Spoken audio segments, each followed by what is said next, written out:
Bonsoir à tous. Alors en direct des studios de Paris, je suis Hervé Petit et nous avons avec nous en direct des studios de Clermont-Ferrand, Arnaud Frisch. Et je te laisse la parole, Arnaud. Bonsoir à tous, vraiment bienvenue. Très heureux de partager ce moment avec vous dans ces instants si particuliers. Et donc, on va parler de quelque chose qui nous passionne tous, la gestion de la couleur et le choix des écrans. Donc, on va attendre encore un petit peu que un maximum de gens arrivent. Il y a beaucoup de gens qui se sont inscrits et notez que c'est tellement impressionnant que ça a chamboulé un peu le programme qu'on s'était déterminé avec Hervé. Et ça nous a donné des idées de webinaires parce que vous allez voir, quand le temps qui nous est imparti, on n'aura absolument pas le temps de parler de toute la gestion de la couleur. Donc aujourd'hui, on va être plus focus sur le comment choisir son écran en 2020. Et puis après, un temps pour des questions-réponses. Donc vous êtes tellement nombreux, vraiment, je suis vraiment très surpris. C'est absolument génial. Alors ce qui est frustrant pour quelqu'un comme moi, c'est qu'évidemment, je suis ravi. Et d'un autre côté, je sais que je vais matériellement pas avoir le temps de répondre à toutes les questions.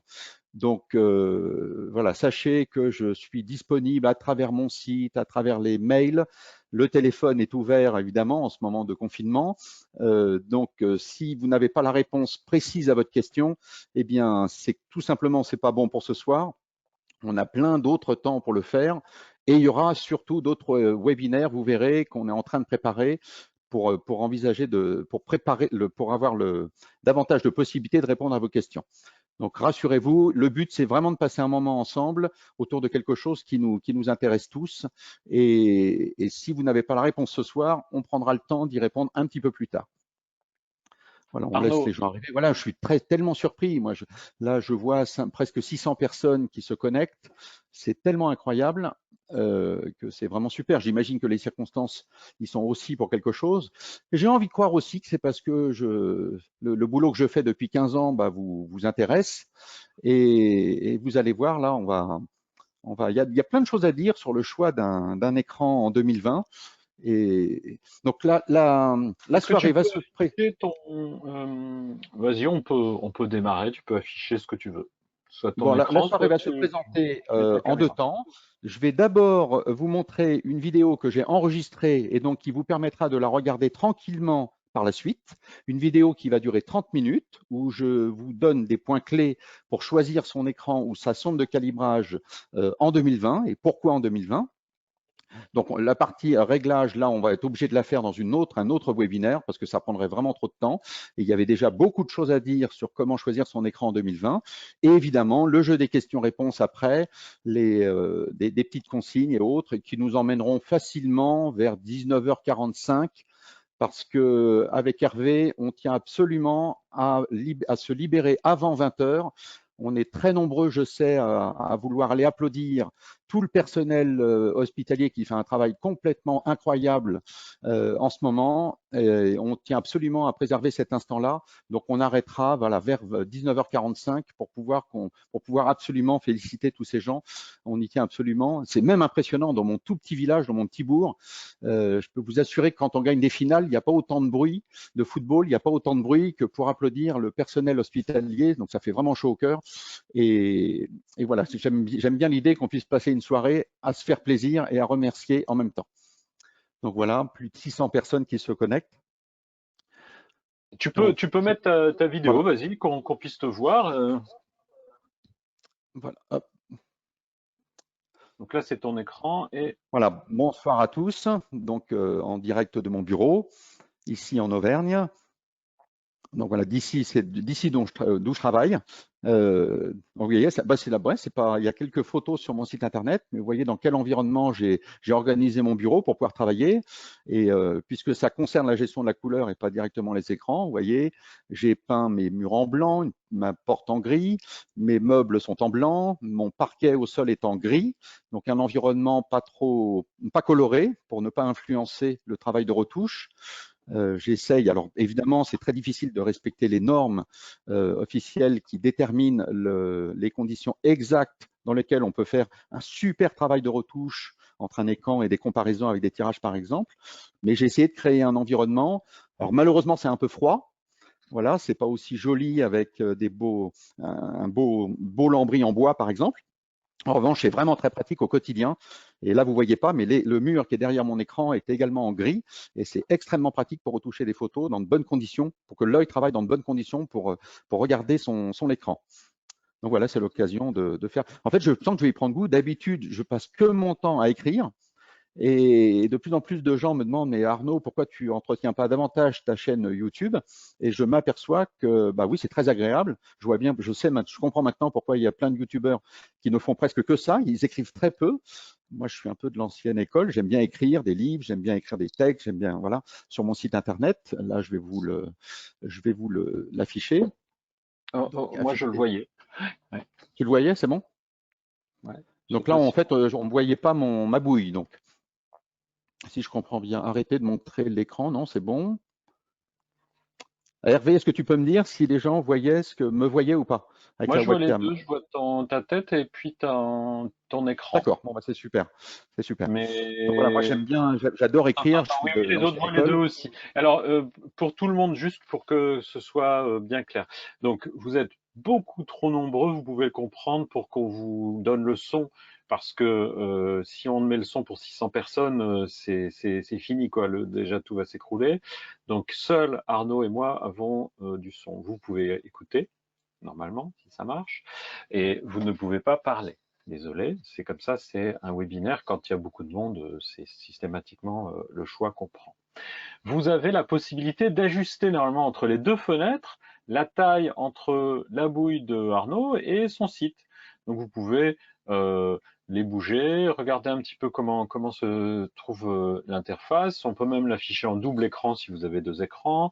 Installez-vous, calez-vous tout ça bien, réglez votre son pour qu'il soit assez fort, pas trop fort. Et on va démarrer dans quelques instants. Ce que tu as déjà expliqué qu'on allait aussi utiliser une vidéo qu'Arnaud a filmée, et on fera une Voilà. petite coupure au milieu pour mettre en pratique un des sujets abordés. Cette vidéo, si jamais vous voulez la revoir, elle sera disponible et sur le site d'Arnaud, sur ta chaîne YouTube, c'est ça? Ou Ou sur ton comme vous site? voulez, sur ma chaîne YouTube, on peut la mettre Sur ta sur chaîne YouTube. Et de elle mes sera sur la partenaires. chaîne YouTube d'X-Rite Photo France. Tout à fait, Vous voilà. aurez le lien vers la chaîne YouTube X-Rite Photo France, le lien Voilà. vers le site d'Arnaud d'ici 24 heures avec un petit email de remerciement. De toute façon, hein, donc on vous le renverra et vous aurez l'occasion de revoir cette vidéo. Donc à la question, j'ai pas mal de personnes qui me demandent est-ce que c'est normal, votre son a été désactivé par l'organisateur? Vous pouvez écouter, vous ne pouvez pas nous parler, puisque ce serait impossible. Je sais qu'autour de vous, il n'y a que vous et votre écran, mais vous êtes, alors je vais vous dire combien vous êtes connectés là Plus de actuellement, 700. 706 personnes présentes, et il y en a qui sont en train de se reconnecter, hein, donc vous vous doutez bien que on peut pas avoir tout le monde qui parlerait en Donner même la temps. parole. Ce serait la tour de Mm, Babel. Alors, mm. Gilles, le son est déplorable, mais je vous invite à regarder vos paramètres son, regarder si c'est au niveau de votre carte son, parce que pour beaucoup de personnes, le son, il est plutôt de bonne qualité.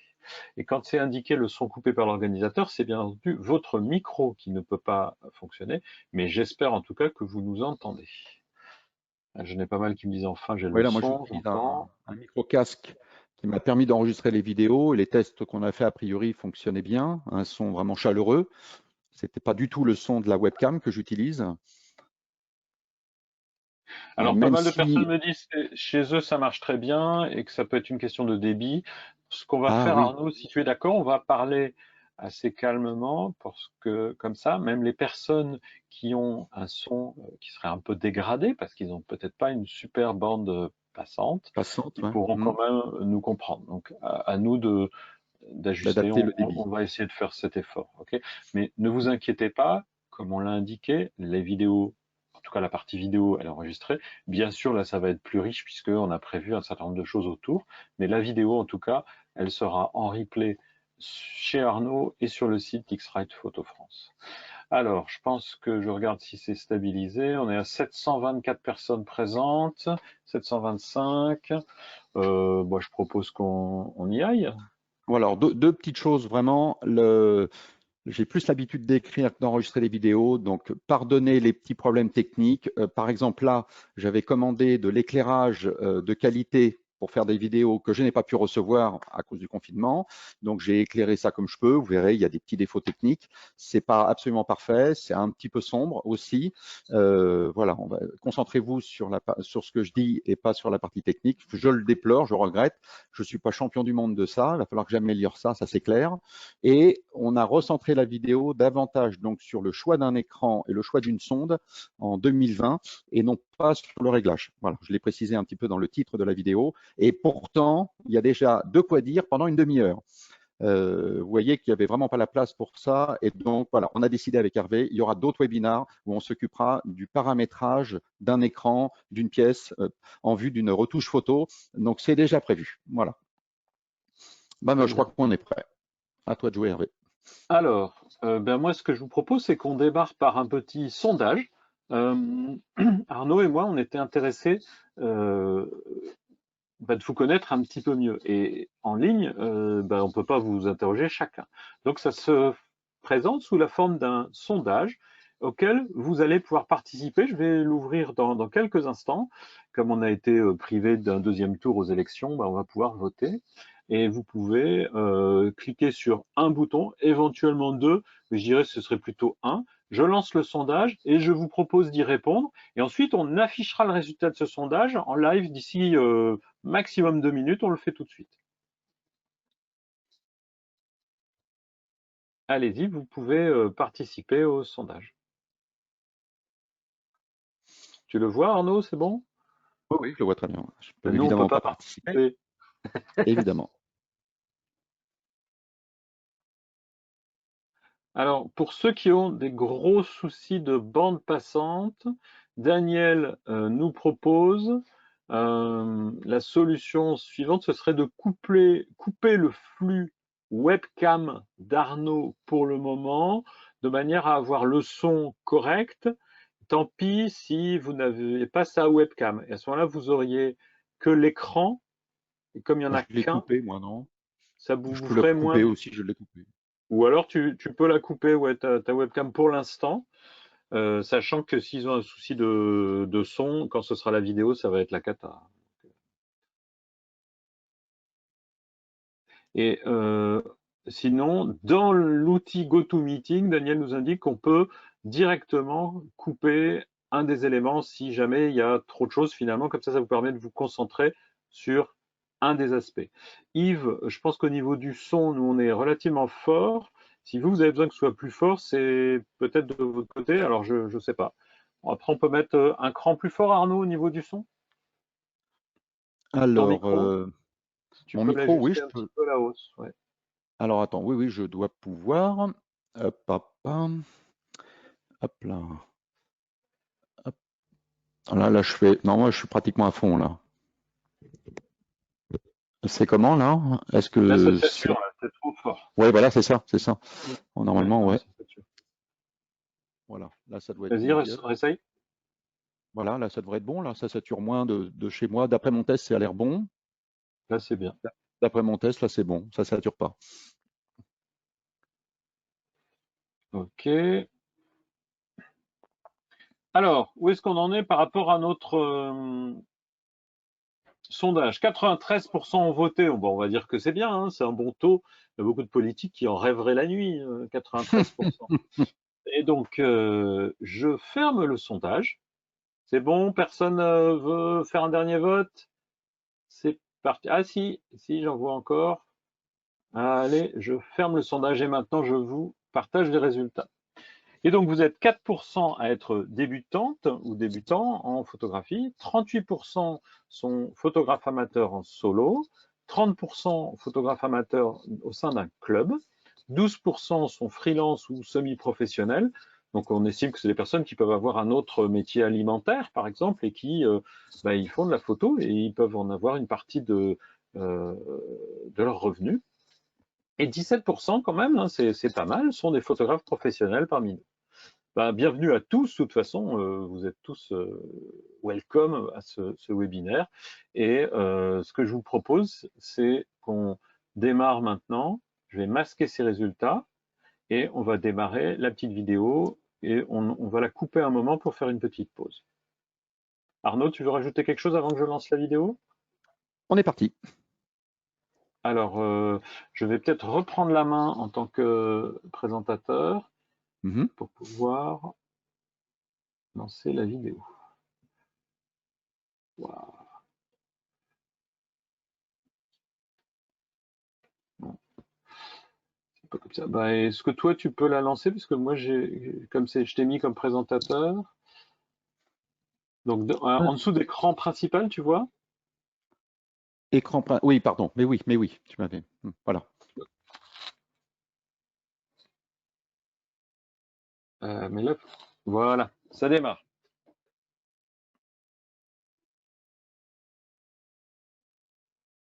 Alors, il faut que tu appuies sur Start, tout simplement.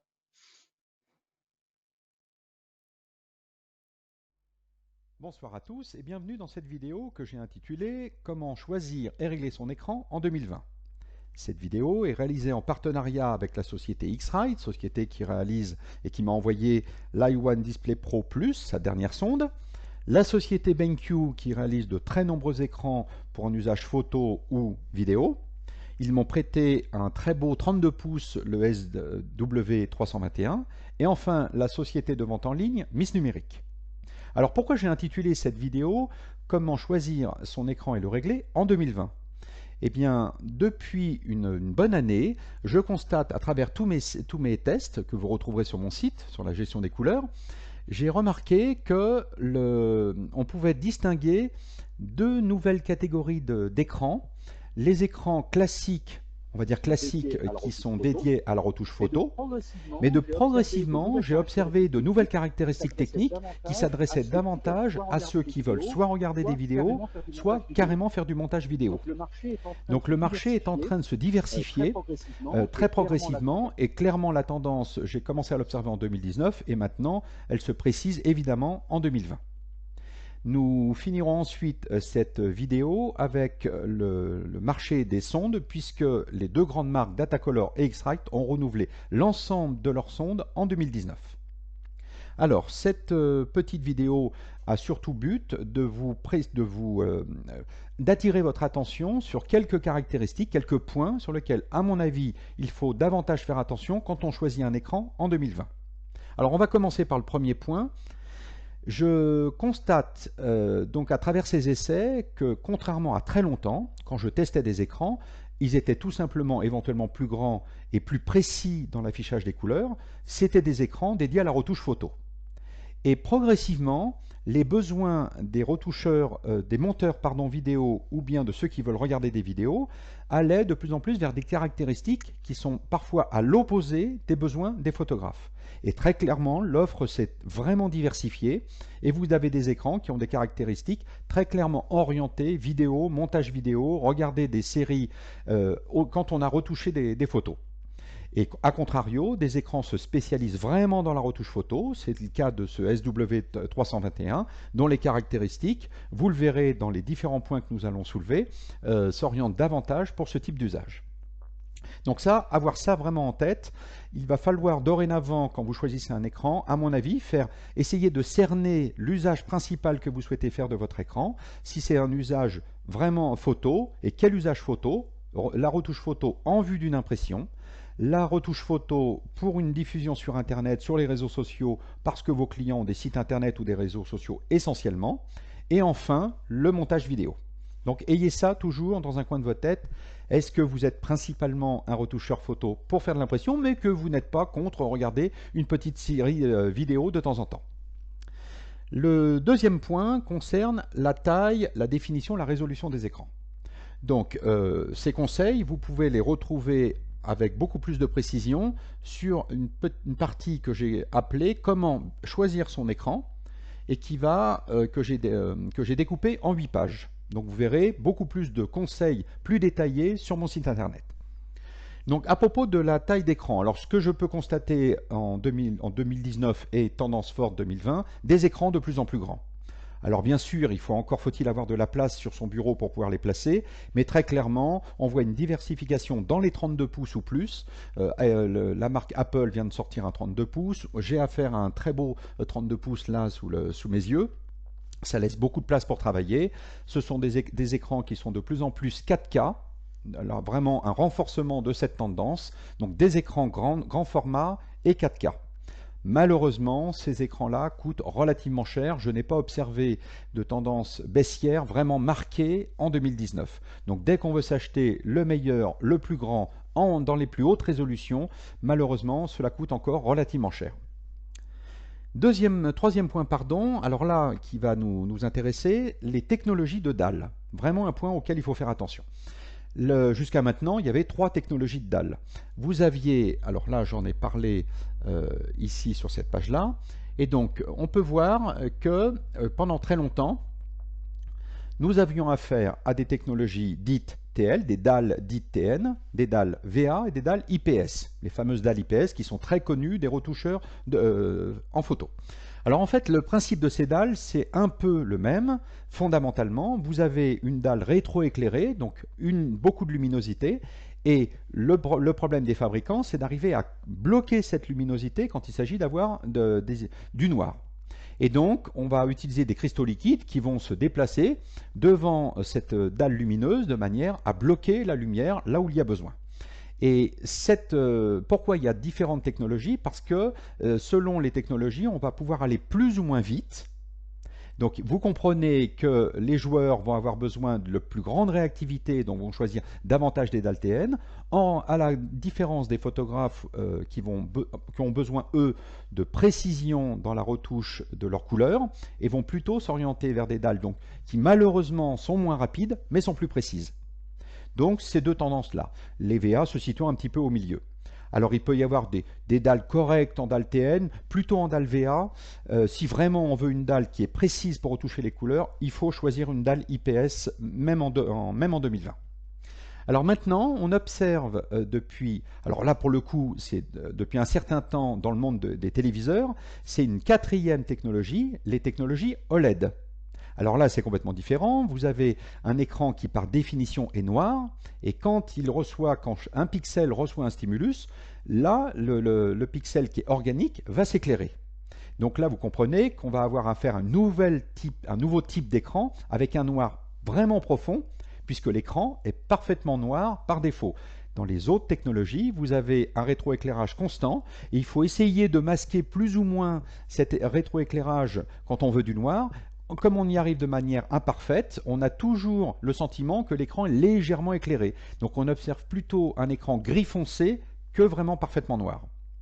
Donc cette technologie, elle a cet avantage-là qui va énormément aider les vidéastes parce que ne serait-ce que les 2 bandes noires en haut et en bas vont être parfaitement noires sur un écran OLED. Et j'ai pu le vérifier sur le seul écran à dalle OLED que j'ai pu tester en 2019 sur un portable Dell XPS et effectivement c'est très impressionnant. Alors les dalles OLED, l'inconvénient, elles sont chères, elles sont encore peu nombreuses, mais vraisemblablement vont l'emporter dans les années futures parce que j'ai observé une grande précision de couleur, très belle homogénéité et un noir vraiment profond. Donc à mon avis, c'est des écrans qu'il va falloir surveiller de près. Le point suivant, ça va être la luminosité, le contraste et la compatibilité HDR, qui est un peu lié avec la technologie. Alors là aussi, c'est un point important et on va revenir sur le point numéro 1, usage plutôt photo, usage plutôt vidéo. Pendant très longtemps, les écrans devaient uniquement satisfaire les photographes. Et donc, quelle exigence ils avaient? Ils avaient besoin d'avoir un affichage de leurs photos qui était relativement similaire à un tirage. Qui dit tirage dit des noirs jamais très profonds, donc des écrans qui n'ont pas besoin d'avoir beaucoup de contraste, des noirs vraiment profonds, et de la même manière, des blancs pas spécialement brillants, d'une dalle pas trop brillante, parce qu'un tirage n'a pas un gros contraste, n'a pas une grosse dynamique. Et dans le meilleur des cas, quand on était dans les meilleures conditions, on pouvait, si on comparait un tirage avec un écran, voir rigoureusement la même chose. Donc comme la base, c'est un tirage avec peu de contraste, on n'avait pas besoin d'avoir des écrans très contrastés. Mais c'est sans compter sur les nouveaux usages photos liés aux réseaux sociaux qu'on va regarder sur des smartphones, des tablettes, donc des fois dans des conditions lumineuses beaucoup plus fortes qu'évidemment dans un environnement normé dans un bureau. Et du coup, là, on a eu besoin progressivement d'images de plus en plus contrastées, avec des très beaux noirs, des très beaux blancs. Donc une image qui va largement se détacher des besoins d'un photographe qui imprime. Et évidemment, un usage vidéo. Et là, dans le cadre d'un usage vidéo, on a besoin des noirs les plus profonds, des blancs les plus lumineux pour avoir des thèmes. Et quand on veut regarder certaines scènes dans certains films, avec le plus de pêche possible, il faut le maximum de dynamique. Et là, c'est pour ça que sur les téléviseurs, on utilise les technologies OLED qui ont par définition beaucoup de luminance et surtout des noirs à zéro, des noirs absolus. Et du coup, on a une échelle de contraste qui est vraiment incroyable. Alors le problème qui va se poser, c'est que si vous avez des écrans qui sont excellents pour la retouche photo parce qu'on n'a pas besoin de beaucoup de contraste et pas besoin de beaucoup de luminosité, si à contrario on veut regarder une vidéo ou faire du montage vidéo, on a un écran qui va manquer un petit peu de pêche. Par chance, les écrans qui peut le plus, peut le moins comme on dit, et les écrans qui ont beaucoup de luminosité, beaucoup de contraste, peuvent être réglés, peuvent être calibrés avec un contraste maîtrisé et une luminance maîtrisée, de manière à satisfaire des exigences d'un photographe qui va faire du tirage. Mais il est évident, quand vous allez choisir votre écran, je pense qu'il va vraiment falloir dorénavant faire attention à ce point clé, le contraste, la luminance, selon votre usage et la polyvalence dont vous avez besoin. Ça va être vraiment un point clé. La compatibilité HDR également est vraiment très importante. Si vous avez, pour un photographe, ça ne sert évidemment à rien. En revanche, pour un monteur vidéo ou bien celui qui veut regarder des vidéos sur Netflix tout simplement pour se détendre, et bien là, puisqu'un certain nombre de films sont de plus en plus en haute définition, haute résolution et également en HDR, il vous faut un écran compatible. Donc faites bien attention quand vous choisissez votre écran à tout cet éventail d'usages que vous pourriez faire dorénavant de votre futur écran. Là maintenant, nous allons parler dans ce 5e point du gamut. Alors, à propos du gamut, ce que l'on peut dire, pour faire très court, pour un petit résumé, dans le monde de la photo, on a été habitué à avoir des écrans avec le gamut le plus commun, le sRVB, et un gamut large, dit large, le fameux Adobe RVB 98. Ça, c'est des gamuts qu'on retrouve dans le monde de la photo. Et comme on observe de plus en plus des avancées concernant la vidéo, eh bien, le monde de la vidéo a ses propres gamut. On va dire que, pour faire court, l'équivalent du sRVB pour la photo est le REC 709 pour la vidéo. C'est le gamut que l'on retrouve sur YouTube, quand on veut publier des chaînes sur YouTube. Vous avez un gamut évidemment au-dessus. Ah oui, mais pas tout à fait autant au-dessus que l'Adobe RVB 98, qui est le DCI-P3 pour la vidéo. Et il va se retrouver, pour faire court, entre l'Adobe RVB 98 et le sRVB, donc le REC 709. Voilà. C'est quelque chose d'un peu intermédiaire. Pause. Là, je vais vous montrer sur un petit schéma, écran principal. Toc. Voilà. Là, je vous ai montré donc sur un espace colorimétrique le plus large, l'équivalent de l'espace couleur lab, et je vous ai reproduit ici en noir l'espace colorimétrique sRVB qui est extrêmement proche du REC 709, donc espace colorimétrique que tous les écrans aujourd'hui savent reproduire. Un petit peu plus grand, le DCI-P3. Alors, vous voyez, voilà, il va dépasser un petit peu l'Adobe RVB 98 qui est ici en blanc, mais donc avec un petit peu moins de vert. Quand on fait des tests d'écran et qu'on mesure la différence entre les espaces colorimétriques, la différence entre le DCI-P3 et l'Adobe RVB est à peu près de 12-13%. Donc voilà, on a des petites particularités. On va un petit peu plus loin dans le rouge ou dans le vert de ce côté-là. En revanche, on est sensiblement moins grand que l'Adobe RVB dans la partie la plus saturée ici. Voilà, je vais reprendre la vidéo. Un instant. Un instant, Arnaud. Donc, oui. reprends pas tout de suite. C'est important pendant que la vidéo tourne que tous les organisateurs coupent leur micro, puisque je ne sais pas pourquoi, de temps en temps, il y a un écho. Donc, juste bien le vérifier. Et au niveau de la qualité, sachez quand même que la majorité d'entre vous ont le son et l'image, mais pour des raisons de bande passante, eh bien certains n'ont des fois à certains moments que l'image, d'autres que le son. Alors, Roméo nous indique un truc, c'est intéressant, que en déconnectant son casque Bluetooth, tout d'un coup, tout est revenu et il a eu le son qui sortait de son ordinateur. Donc, je ne sais pas, hein, je ne prétends pas que c'est la solution pour tout, mais des fois, faites une tentative de changer votre source de son, de déconnecter un des éléments de votre configuration. Il est possible hein, que là, on est en flux assez tendu, ça vous permette de trouver quelque chose. Voilà, c'est pour vous. On essaye de faire ça. Et Maurice, lui, nous dit, j'ai coupé le son du casque, tout allait bien en haut-parleur. Ah, peut-être, je ne m'explique pas hein, pourquoi. On n'a pas non plus, nous, la maîtrise sur la plateforme de diffusion.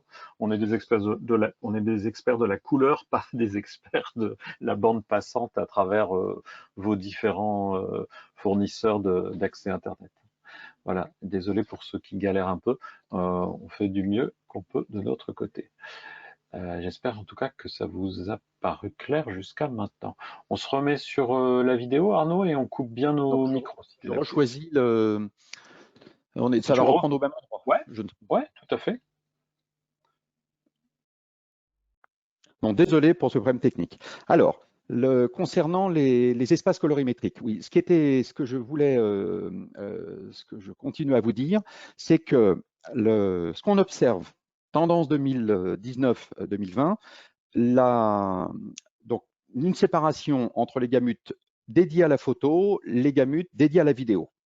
Il se trouve que les deux principaux gamutes vidéo, donc le REC 709, le DCI-P3, sont assez proches du SRVB et de l'Adobe RVB 98.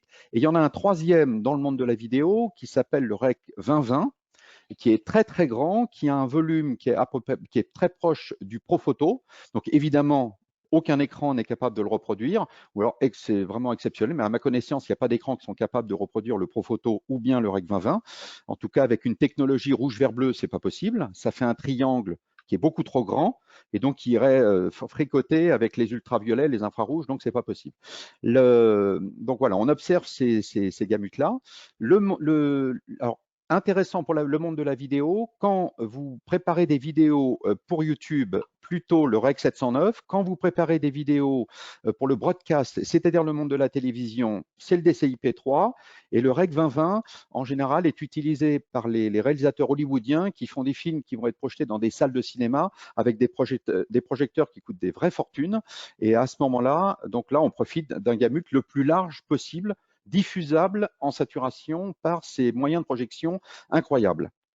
Alors, un autre petit point que je voulais préciser concernant les gamutes, c'est parce que j'ai constaté que la marque Apple a clairement décidé dans l'univers de ces appareils Pro, donc que ce soit les iPad Pro, les MacBook Pro, les iMac Retina ou iMac Retina Pro, et évidemment leur dernier écran Apple Display Pro, affiche au maximum le DCI-P3. Donc très clairement, Apple, très très belle dalle, avec une très grande précision d'affichage des couleurs aujourd'hui, mais malheureusement a choisi le camp des vidéastes et des monteurs vidéo, et un photographe pourrait être frustré de ne pas pouvoir afficher un gamut plus large auquel il pouvait être habitué pour faire de la retouche photo dans le monde de la photo, donc l'Adobe RVB 98. Donc clairement là, Apple a choisi son camp, et donc c'est pas tout à fait à négliger dans le choix d'un écran en 2020. Donc ensuite, je souhaitais parler de la question alors on va l'aborder relativement vite, mais de la question de ce qu'on appelle, l'affichage des bits. L'affichage des bits. Donc j'ai mis ça dans une rubrique, voilà, concernant le vocabulaire. Voilà, je vais revenir sur la page de sommaire. Et là, sur choisir, comment bien choisir son écran. Voilà, à quoi sert l'affichage 10 bits? Alors, de plus en plus d'écrans, surtout quand ils sont qualitatifs, vendent le fait qu'ils peuvent afficher les images en 10 bits. Alors là aussi, c'est pareil, je ne vais pas vous faire un cours là-dessus, ce n'est pas le but de ce soir. Le but, c'est d'attirer votre attention sur le fait que on n'est pas dans un argument marketing, il ne faut pas exagérer, parce que tout est toujours bon à prendre en termes de qualité d'affichage, mais je voulais vous faire remarquer que pendant très longtemps, les écrans les plus haut de gamme n'affichaient les images qu'en 8 bits. Est-ce que l'on se plaignait pour autant de notre affichage en 8 bits? Absolument pas. C'est pas pour ça qu'on avait des images totalement postérisées dans tous les sens, dans les cieux, par exemple, quand on faisait un dégradé une retouche de dégradé dans un ciel. Donc voilà, le 10 bits n'est pas la solution à toutes les erreurs d'affichage que vous pourriez avoir. Donc j'attire vraiment votre attention là-dessus. Ça, c'est vraiment un point qui va améliorer des cas limites. Et donc, je vous invite à lire la page que j'ai écrite là-dessus sur mon site pour vous montrer dans quelles circonstances l'affichage 10 bits peut vous être utile à vous. Donc, ne tombez pas forcément dans ce piège. Vous verrez qu'on abordera dans le 7e point un autre point qui me semble encore plus intéressant et plus pratique, qui est absolument se focaliser sur l'affichage 10 bits. Donc voilà, évidemment, c'est toujours bon à prendre. Dans certains cas, ça peut mettre un avantage décisif. Je pense à certains retoucheurs. En revanche, c'est peut-être pas le point sur lequel il faut focaliser. Et j'en veux pour preuve, vous avez un moyen de faire le test vous-même. Donc là, on va basculer dans Photoshop. Et je vais vous montrer une originalité, c'est que dans Photoshop, vous pouvez aller, quand vous allez dans le menu Préférences, donc à Performance, l'onglet Performance, vous avez la possibilité, si et seulement si vous avez un écran qui est capable d'afficher les images en 10 bits, si vous avez une carte graphique qui est compatible avec un affichage 10 bits, il y en a de plus en plus, mais ce n'est pas le cas de toutes les cartes, et si évidemment vous avez la connectique, le câble qui va pouvoir balancer le flux en 10 bits, eh bien vous avez la possibilité de choisir d'afficher en 10 bits votre image ou pas, donc 3 fois 10 bits, en 30 bits. Eh bien, je vous invite à faire le test chez vous. Vous prenez une image là comme une image avec un dégradé de ciel bleu derrière. Vous voyez, je suis pourtant en affichage 8 bits et pourtant, vous ne voyez pas une postérisation malheureuse sur ce fichier. La postérisation sur nos fichiers vient souvent d'un traitement trop important. Et même avec un affichage 10 bits, vous aurez de la postérisation sur votre fichier. Donc voilà, juste attirer votre attention, faites le test chez vous et regardez s'il y a des cas où effectivement, ça va apporter un vrai plus dans votre flux de travail. Donc voilà une petite précision sur l'affichage en 10 bits. Donc maintenant, je vais revenir sur le 7e point qui est quelque chose qui me semble plus intéressant, qui va concerner le calibrage dit hardware. Alors, j'ai réalisé un nouveau test sur le calibrage hardware. Là, j'ai présenté ça sur une autre partie de mon site. Toc, voilà. Là, je ne l'ai même pas mis, non. Là, j'ai fait calibrer. Alors, on va calibrer un écran ISO. Voilà.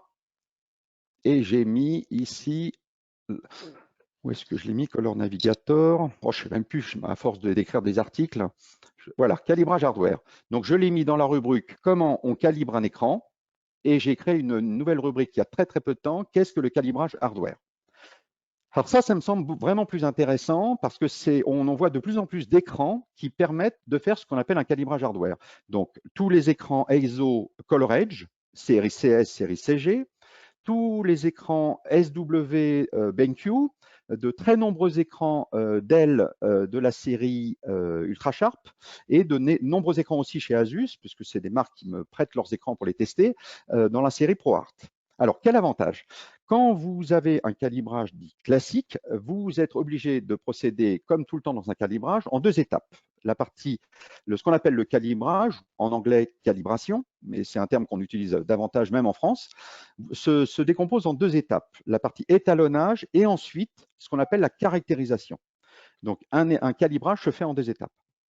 Pendant la partie étalonnage, ce qui est très important, c'est de fixer les conditions de luminance de votre écran, la luminosité, on va dire, le contraste, le gamma, la température de couleur de votre écran et le gamut. La sonde que vous allez placer sur votre écran avec un calibrage classique va vous aider dans l'étalonnage.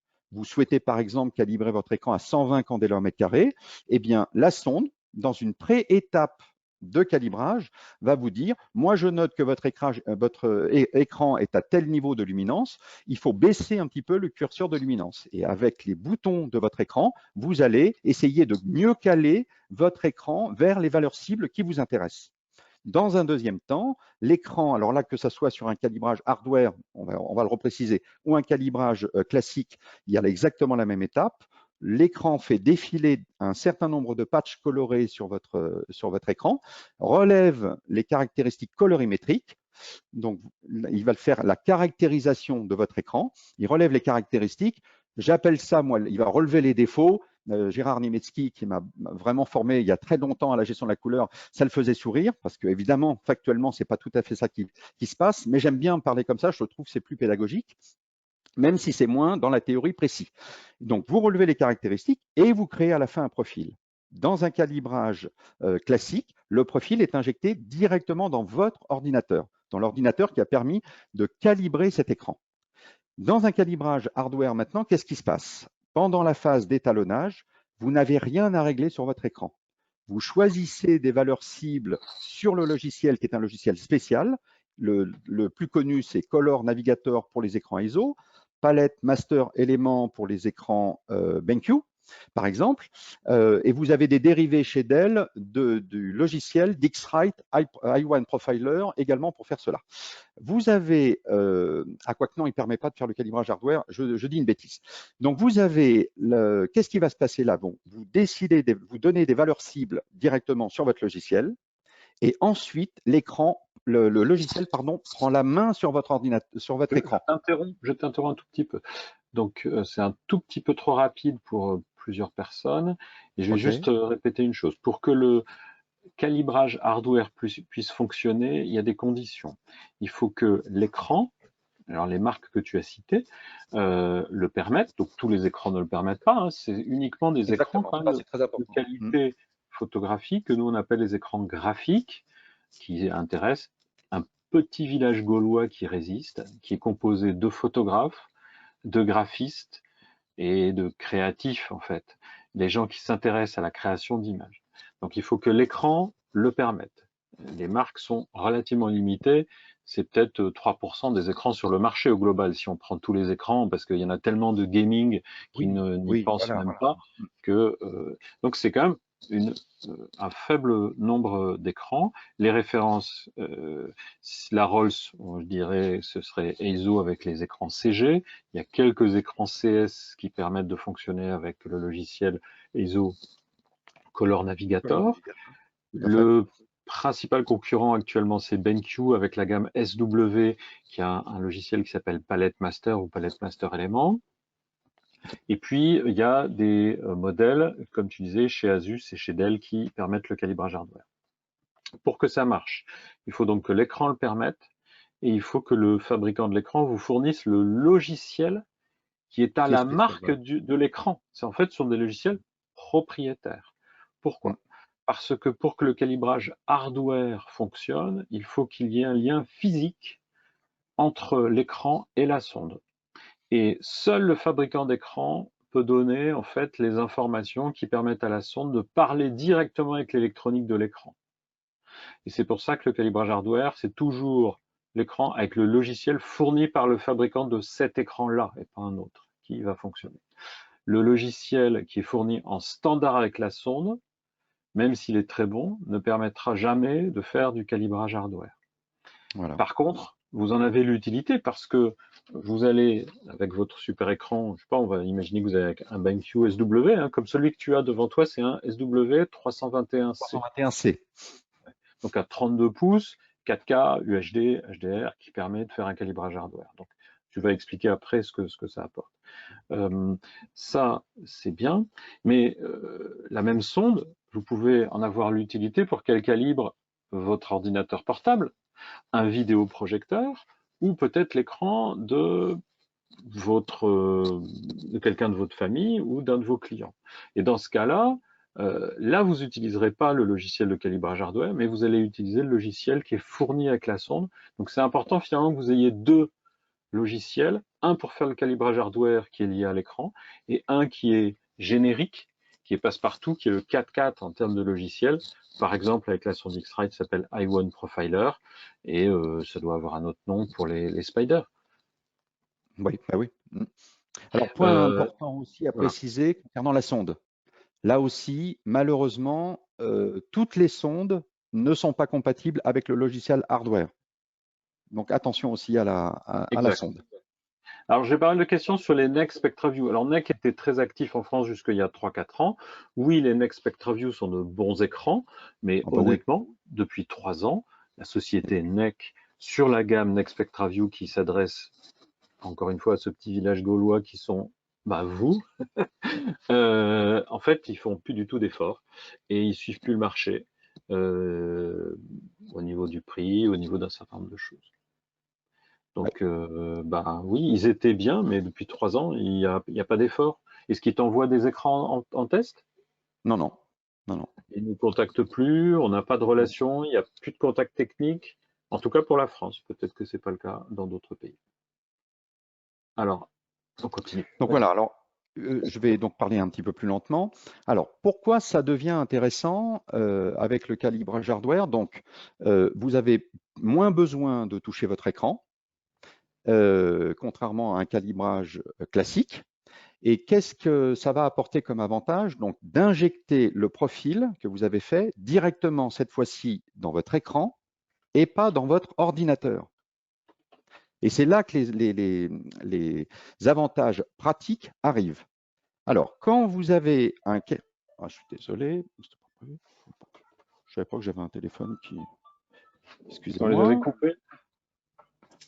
Le portable, mais pas le fixe.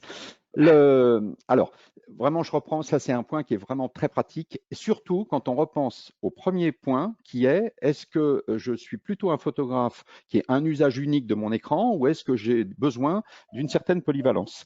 Et non, c'est pas vrai, je suis absolument désolé.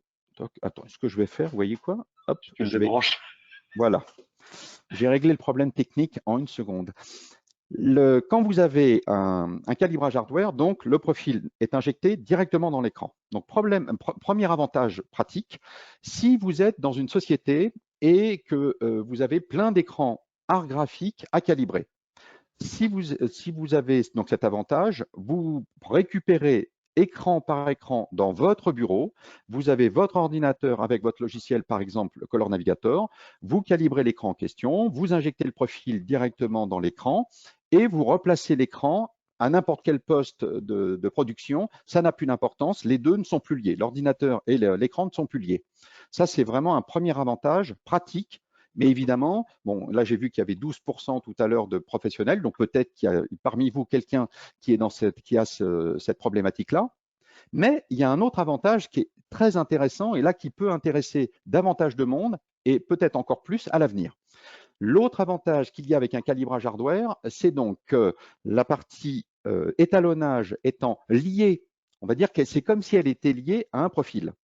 Et qu'est-ce qui se passe sur un écran dit hardware, qui bénéficie d'un calibrage hardware? Vous avez dans les modes dans les gamutes disponibles sur votre écran, les modes d'affichage, vous avez le choix classiquement entre différents gamutes, éventuellement un petit bouton, un petit menu qui va s'appeler Custom ou personnalisé, et vous avez en dessous souvent 2 ou 3 menus en plus qui vont s'appeler Cal 1, Cal 2, Cal 3 pour calibrage.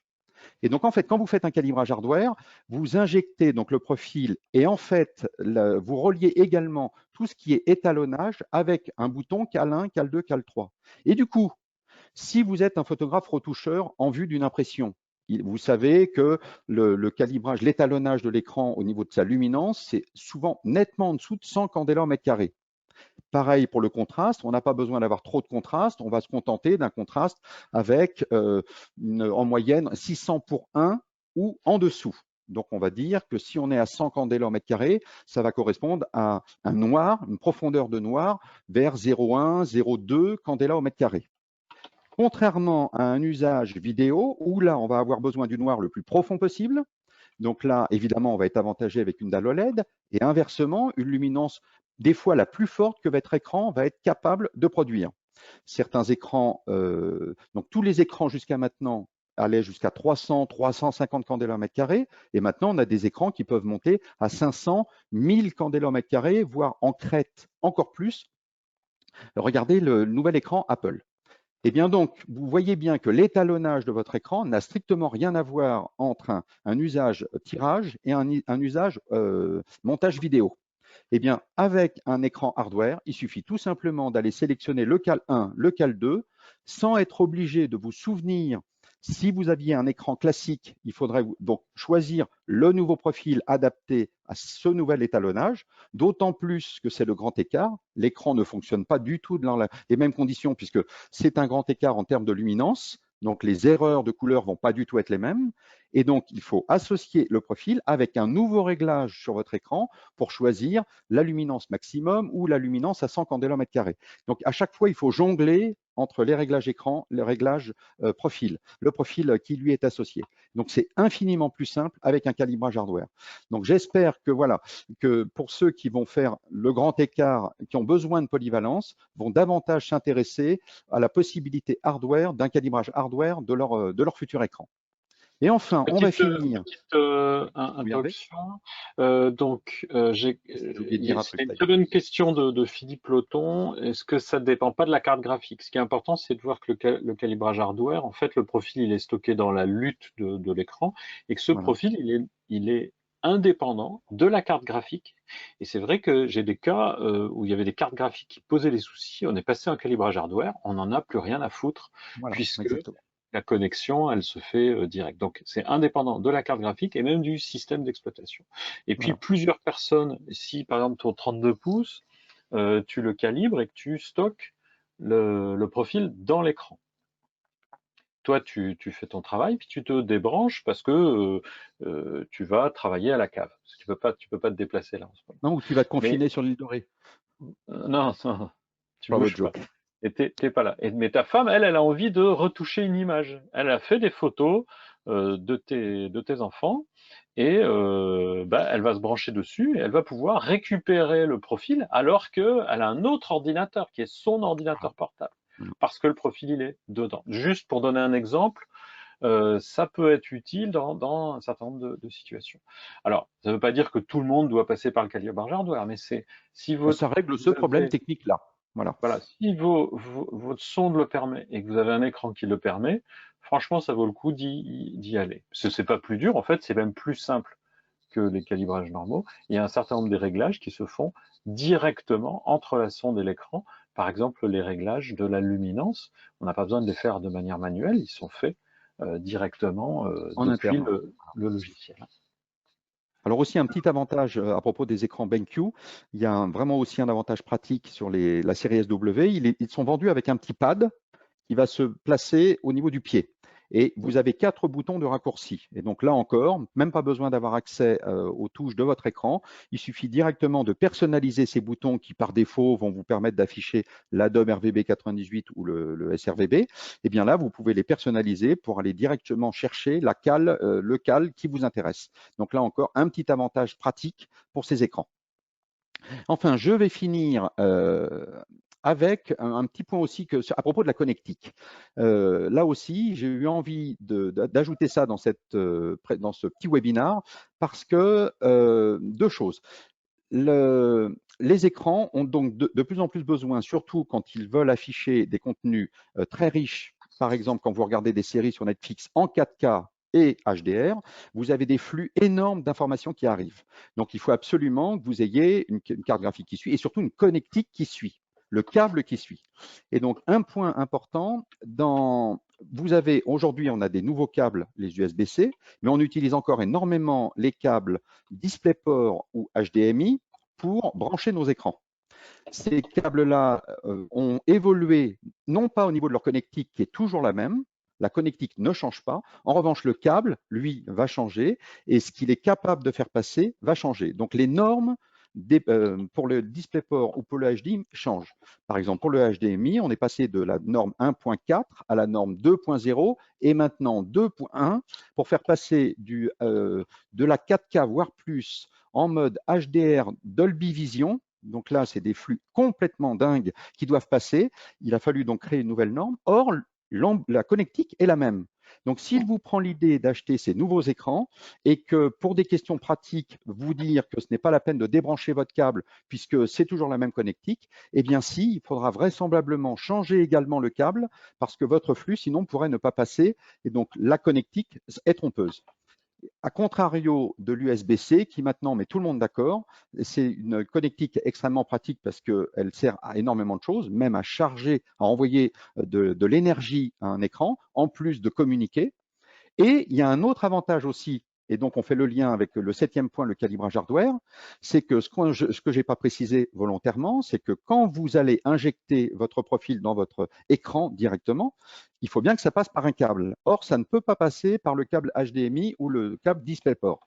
Et c'est pour ça que ces écrans sont vendus avec un câble USB, en général USB 3 maintenant. Donc on pourrait penser que ça sert uniquement à alimenter le hub USB qui est sur le profil de votre écran. Eh bien non, ça sert également à injecter le profil en calibrage hardware. Si ce câble n'est pas branché, vous pouvez tout simplement pas calibrer de manière hardwarement, j'ai inventé, pour pouvoir calibrer votre écran avec ce mode. Donc, ce câble est indispensable. Et donc, avec les nouveaux écrans qui sont compatibles USB-C, eh bien, il suffit tout simplement de brancher votre câble USB et vous avez 2 en 1, la possibilité d'injecter votre profil si vous souhaitez faire un calibrage hardware et évidemment passer tous les flux disponibles aujourd'hui puisque nos câbles sont parfaitement compatibles avec les flux les plus importants qu'on est capable d'envoyer aujourd'hui à nos écrans. Donc voilà, Merci. j'en Sur ai la fini. connectique, c'est important. Je rajouterais que faites très attention, le HDMI permettrait normalement des bonnes connexions, mais il y a différentes qualités de câbles HDMI. Ah oui, oui, Donc, tu as tout à fait raison. Tout à fait c'est raison. idiot, mais j'ai tellement de supports techniques avec des gens qui me disent je comprends pas, ça marche pas, je leur fais changer de câble et ils me disent oh ben alors ça marche maintenant. Voilà, exactement. Il n'y a pas que Et la en norme, fait, il y a aussi la qualité. On est bien d'accord. oui, un câble HDMI qui marche pour une télé peut tout à fait ne pas être suffisant en qualité pour un écran graphique. Faites très attention. La longueur, le HDMI est très sensible au blindage. Je ne sais pas comment ils sont fabriqués, mais un câble HDMI qui aurait été plié et serré, peut-être qu'il va donner un signal, mais que vous allez perdre, par exemple, en résolution de votre écran. J'ai eu ce cas récemment, j'en revenais pas. Donc un câble HDMI un peu trop long, qui aurait été abîmé, cassé, tordu, peut-être aussi une source de soucis. On a beaucoup moins de soucis avec le DVI, Oui, ou même le avec le DisplayPort. DisplayPort, Ah oui, exactement. et on n'a Exactement. pas de souci du tout avec l'USB-C, qui est vraiment une nouvelle génération de câbles. Mais bon, vous ne pouvez pas changer de câble comme ça. Il faut que votre écran et votre ordi Soit le compatible. permettent. Donc Mm. progressivement, ça va être intéressant. Le HDMI, faites gaffe, c'est un peu un IA problème. Si ça marche, tant mieux pour vous. Mais si vous avez des soucis, pensez bien, Pensez est-ce au câble. que Mm. en me Mm. connectant avec un autre câble, je surmonte le souci. Si c'est le cas, c'est peut-être que c'était la connectique HDMI. Elle est un peu fragile, je ne sais pas pourquoi, elle n'est pas aussi stable, sauf pour des produits très professionnels, mais là on parle d'écran à 10 000 euros et plus, mais c'est pas le débat aujourd'hui. Ça c'est important. Beaucoup de questions, Arnaud, on a basculé en Voilà, fait dans la j'étais session censé vous dire questions-réponses. merci beaucoup pour votre attention dans la vidéo. Et maintenant, je suis tout oui et je vais essayer de répondre au maximum de questions. Beaucoup de questions sur la durée dans le temps d'une sonde. Qu'est-ce que, alors là, en l'occurrence, quelqu'un qui me dit, bah, une i1 Display Pro, je l'ai achetée il y a 5 ans, est-ce que elle va me tenir encore un peu de temps? À mon avis, oui. Alors, moi, j'ai la mienne depuis juillet 2011, quand elle est sortie. J'ai toujours le même Voilà, modèle. Je c'est à fais 9 ans. régulièrement des comparaisons avec des personnes qui ont acheté sur mes conseils cette sonde-là. On fait des comparaisons. Moi, ça me permet de voir où en est la mienne. Elle n'a pas bougé depuis 2011. Donc, clairement, les i1, en tout cas les i1 Display Pro, clairement, durent dans le temps. Certaines sondes plus anciennes en fait, n'étaient pas fabriqués exactement de la même manière, étaient relativement instables. Bon, maintenant, il y en a pratiquement plus, même dans les greniers. Donc, c'est très, très rare quand on a un problème de vieillissement avec une sonde. Là, aujourd'hui, ils sont faits avec des filtres en plastique. Du coup, c'était un peu moins précis à une époque qu'avec des filtres en gélatine qui, elles, s'usaient énormément. Moi, selon moi, aujourd'hui, une sonde peut se garder vraiment très longtemps. Toutes les X-Rite i1 Display sont maintenant avec des filtres en verre. C'est une matière minérale qui est beaucoup plus stable que la gélatine, par exemple. Ah oui. Et donc, elles sont faites, hein, mais ça peut vous paraître aberrant, parce que la garantie, elle est de 2 ans. De toute façon, toutes les sondes, soyons clairs. La garantie est officielle. Mais elles sont faites au niveau des composants clés, c'est-à-dire les parties optiques, pour durer une dizaine d'années. Très souvent, elles vont vous durer 2 générations d'écran. C'est déjà pas mal, quoi.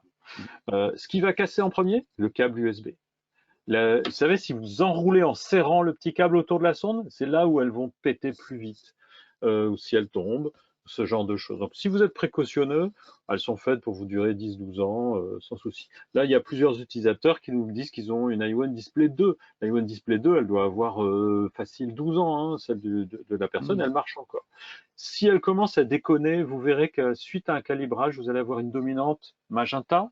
Qu'est-ce que tu Voilà, rencontres exactement, d'autre? exactement. Et puis c'est Verte, d'un ça seul va coup, vous allez voir. Moi, je me souviens, en février, ça marchait très bien. L'été, je refais un calibrage, d'un seul coup dans les choux. C'est d'un seul coup. Alors, la durée entre un calibrage et l'autre calibrage. Ah, alors, il y a un élément de réponse. Quand on fait un calibrage hardware, le logiciel Color Navigator vous propose par défaut, en moyenne, entre 100 et 200 heures. On peut aller moins, on peut aller sensiblement plus, on peut aller jusqu'à 500 heures. Donc, ça pourrait vous donner une idée. J'ai envie de vous dire, si vous travaillez avec des clients vraiment exigeants au niveau de la colorimétrie, selon moi, il faut vraiment le calibrer souvent. Et donc, respecter les préconisations du constructeur ou de Color Navigator, donc une dizaine de jours, n'est pas forcément ridicule. À mon avis, la plupart du temps, ça ne vous servira à rien, vous ne verrez aucune différence, mais au moins vous êtes rassuré et vous pouvez rassurer votre client. Là, il s'agit simplement d'être carré. Cela Alors, dit, je confirme un point important, de le faire tous les mois, bon, c'est un peu comme se brosser les dents, on va dire. Et puis aussi, n'oubliez pas, si vous étiez un musicien et que vous jouez en groupe, alors votre groupe, c'est vous votre groupe, parce que vous êtes avec votre boîtier, qui a un capteur, vous avez votre écran sur lequel vous faites votre touche photo, et puis vous avez soit des personnes qui voient vos photos, soit vous avez une imprimante. Est-ce que si vous étiez un musicien et que vous jouiez comme ça dans un petit groupe où il y a 3 ou 4 personnes, vous prendriez votre instrument et que vous commenceriez à jouer sans l'accorder? Eh bien, la majorité des musiciens vous diront non, ça me paraîtrait complètement con. Et calibrer son écran, c'est exactement la même chose. Je vais accorder mon instrument au moins une fois par mois pour m'assurer que le son, et ici c'est l'image, et il n'y a pas de déformation. L'autre chose, c'est, soyons clairs, des fois d'un mois sur l'autre, on ne voit pas de différence. Ça, tu l'as déjà remarqué, Arnaud, on en a parlé oui, oui. plusieurs fois. Ouais, des fois, même pendant 6 mois, on peut très bien ne Oui, voir tout à fait. strictement aucune Et différence. d'un mois sur l'autre, on ne voit pas de différence. Et puis, de temps en temps, s'il y a eu des gros changements de chaleur ou d'humidité, au mois d'août, parfois des personnes me disent au mois de février, je suis parti 5 jours, à l'époque, hein, peut-être cette année, c'est pas jouable, à la montagne, et j'avais baissé le chauffage, je m'étais mis sur hors-gel. Quand je suis revenu chez moi, dans mon studio où je fais mes retouches photos, et bien là, mon écran, quand je l'ai recalibré, j'ai vu une différence non négligeable. Donc, les écrans sont très sensibles au changement de température et d'humidité, même si nous ou d'autres éléments de votre équipement ne le verront pas. Ça va, si je dis ça, ça complète Oui, ton voilà, c'est ça. analyse? Mais en tout cas, même si vous le faites une fois tous les 6 mois, si vous travaillez pas avec des clients, si c'est vraiment pour alimenter des réseaux sociaux, les écrans sont quand même stables, surtout quand ils sont récents. S'ils commencent à être sur le tard, au bout de 3 ans pour un écran entrée de gamme que vous utilisez tous les jours, et plus avec des écrans un peu plus haut de gamme, bon, bah là, évidemment, on va resserrer les calibrages. Mais réellement, voilà, distinguer un usage pro où vous êtes obligé d'être rassuré vous-même et de rassurer votre client, et un usage perso avec un écran récent où on peut l'avantage étendre les calibrages. Et je pense que l'époque où on était absolument obligé de le faire tous les mois est pour moi révolue. Je ne tire jamais les oreilles d'un amateur qui le fait que tous les 6 mois. Il ne faut pas exagérer à mon avis. Oui, après, justement, c'est la différence entre un amateur qui accepte, si tu veux, des écarts, et puis un amateur averti ou avancé qui, lui, voudra peut-être la calibrer tous les mois, puis de temps en temps, il rate un Pour mois, être c'est pas rassuré, grave. oui, mais voilà, en Mais tout cas, ça prend quelques minutes, c'est pas bien grave, quoi. pratiquement tous les Surtout avec le Color professionnels Navigator, ça calibrent. prend même pas 30 secondes. Oui, Enfin, si vous avez carrément un colorimètre sur l'écran, ça peut même se faire la nuit. oui. L'écran s'allume automatiquement les 3 minutes avant, puisqu'il a besoin d'une chauffe de 3 minutes. Eh bien, l'écran va s'allumer automatiquement 3 minutes avant le calibrage, sortir la sonde de l'écran, calibrer l'écran, rentrer. Et en fait, vous pouvez comme ça ne plus du tout vous soucier du calibrage. Et la question de savoir tous les combien il faut le faire ne se pose même plus. On va terminer avec une dernière question, et je te proposerai de prendre la boîte que tu as posée derrière toi, Mhm. si tu veux la prendre. Ah oui, L'iOne ah oui. Display Pro Plus, qui est une nouvelle sonde, j'ai pas mal de personnes qui demandent c'est quoi l'écart entre une iOne Display Pro et celle que tu as là, qui est l'iOne Display Pro Plus.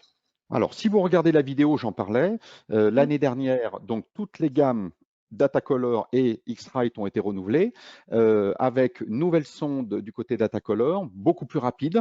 Une petite amélioration, j'ai trouvé personnellement, même si en discutant avec certains collègues, ils n'ont pas remarqué la même chose que moi, mais j'ai remarqué que sur les écrans entrée de gamme, ça neutralisait encore un peu mieux les gris et surtout beaucoup plus rapide.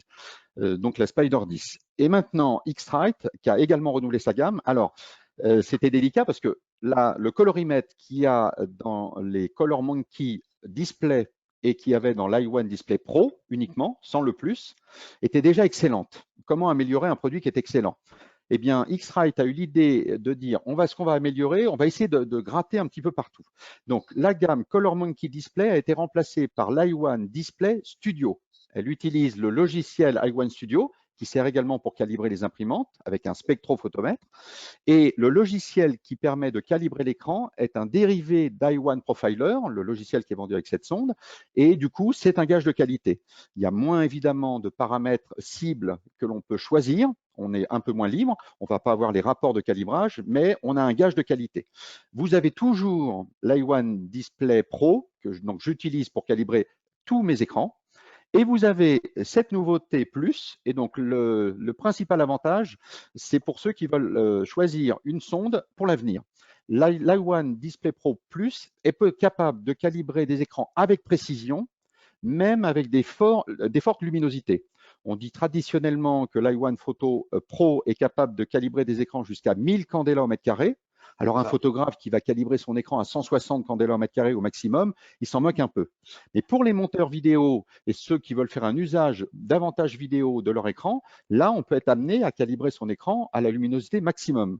Et donc là, c'est un vrai avantage parce que croyez bien qu'il y a de plus en plus d'écrans qui vont avoir des fortes luminosités, notamment quand on va voir les technologies OLED débarquer. Et donc ça, c'est une sonde d'avenir. Voilà. Super, merci beaucoup Arnaud. Il est 19h41. Comme on l'a dit, on va vous proposer à chacun d'aller applaudir les personnes qui sont au front, je dirais, Mmh, au très front clair. Hein. de leurs malades pour prendre la température et au front de manière imagée. Et puis, on vous remercie tous pour vos contributions. Il y a eu énormément de questions, bien entendu, on vous avait prévenu, on ne peut pas répondre à tout.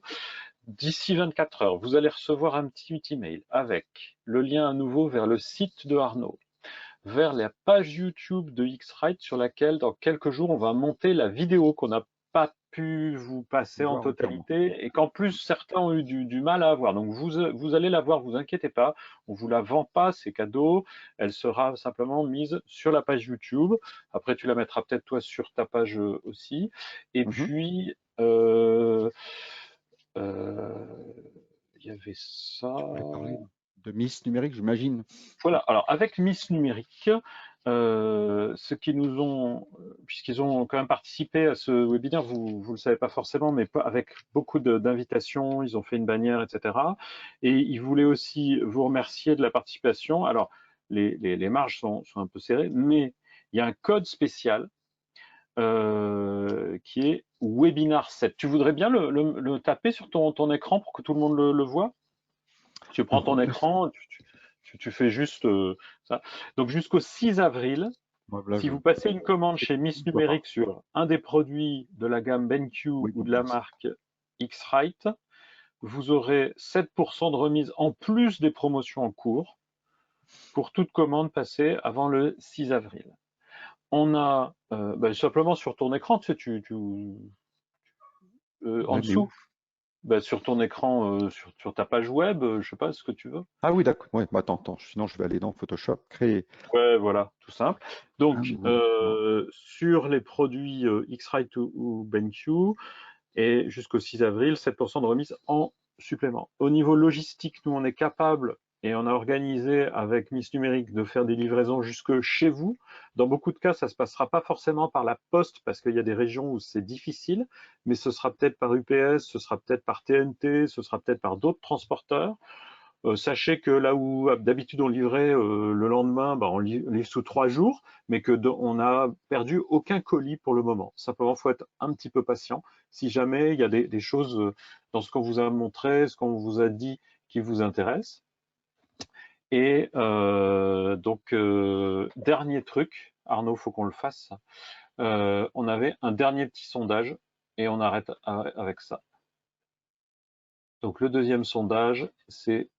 Et voilà, c'est la suite, hein. On est vraiment conscient que vous avez sûrement des Et on vous questions. laisse après. Et je tiens absolument à préciser que je suis disponible par mail, par téléphone pour vous aider. Donc la question c'est, souhaitez-vous participer à un webinaire complémentaire? Je l'avais corrigé mais il ne me l'a pas pris ma correction. Donc soit vous nous dites je peux pas, j'ai aquaponé, soit vous aimeriez calibrer son écran, mais là cette fois-ci les paramètres en Candela, en Kelvin, pour le print, pour le web, c'est pas forcément les mêmes. Le contraste. Un autre webinaire possible, ce serait calibrage hardware, quels sont les plus, les mises en pratique avec Color Navigator. Et à ce moment-là, on passerait par les différentes étapes, mais ça vous montrera surtout que c'est assez simple. Arnaud vous montrerait à cette occasion-là aussi qu'il faut connecter les deux câbles parfois, le USB plus le câble pour la vidéo, sauf si vous avez un câble USB-C, comme il vous en a parlé. Ou alors, vous voudriez qu'on crée un module qui s'appellerait « Il est bien bon de gérer la couleur à la couleur de Kaamelott », à la cour de Kaamelott. C'est pas faux. Et puis, on a Street Art autour de la balance des blancs, avec des profils de boîtier en utilisant le logiciel Color Checker.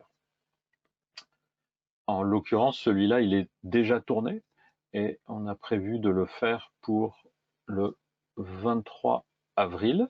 Donc, de toute façon, ce sera quelque chose aussi. Alors, vous pouvez cocher plusieurs des choix hein, ici. Ça, je ne vous l'avais pas dit.